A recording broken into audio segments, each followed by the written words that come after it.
आज प्रबाद पुरुष विजु पट्टनायक 27तम श्राद्ध दिवस एने बीजेडी पक्षर श्रीक्षेत्र में महाप्रभु निकट में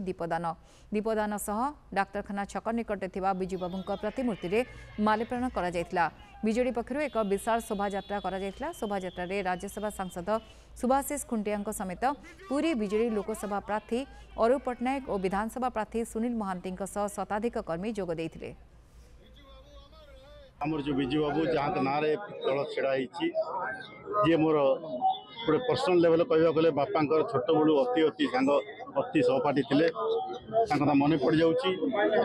दल प्रति से द्वारा सब प्रति आम समस्त मिसिकी दीपदान कलु आत्मा प्रति सद्गति कामना कलु। प्रभात पुरुष विजु बाबू आज श्राद्ध वार्षिक ए दुई अवसर में आम आज एकाठी जगन्नाथ मंदिर पाखे पावन पाखे दीपदान करूँ।